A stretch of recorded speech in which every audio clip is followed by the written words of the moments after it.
Welcome mga boss, mga sir. Ito, nag-overheat ako kahapon, no? Kasi yung fan, mabagal na yung takbo. Tumikil na. Tapos umuuga na siya, oh. Kung nakikita niyo. So, kailangan pagatan natin yung fan. Alisin natin to.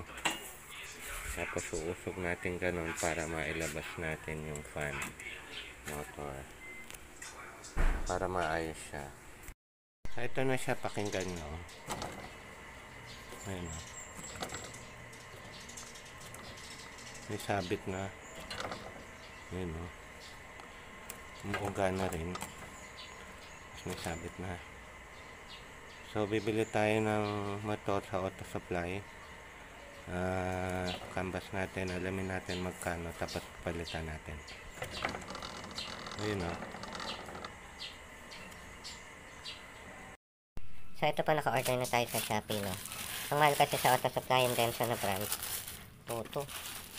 Yung circuit na brand na wala naman, na hindi masyadong maganda kasi yun.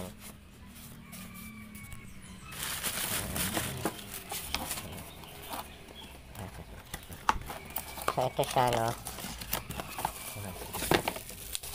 Maganda naman yung pagkabalot niya, tapos ito siya. So, ayan, Denso din siya, eh. Ayan, Denso din. So, halos pareho lang.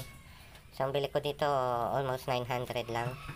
Sa auto supply, 2225. Tapos, yung generic na circuit brand, 1.8. So, nag-decision ako. Sa group kasi, may mga gumamit natin na ito, matagal naman na daw. Okay pa din. So, ito din, so brand pa siya. Mas mura pa. So, ikakabit na lang natin ulit dito.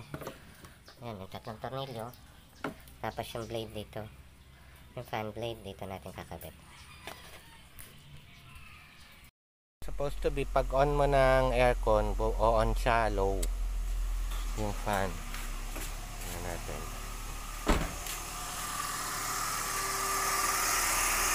Ayan, gumagana na yung fan, eh. Low lang yan kasi malamig pa. So, ganyan lang talaga pag naka-aircon. So, okay na. Ibig sabihin gumagana siya. Ito, high speed na yan. No? Pinainit ko yung makina, nakasara yung aircon. So, gumana na siya. Ayan, gumagana na siya mga boss, no? Okay na.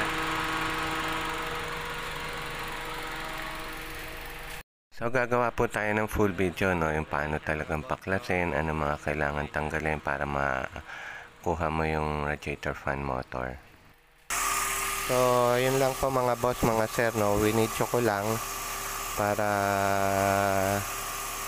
makatulong at i-share lang kung paano magpalit ng radiator fan motor ng mga sasakyan, lalo na tong Toyota Vios na to. So, marami pong salamat. Sana pa-like and pa-subscribe po. God bless. Thank you.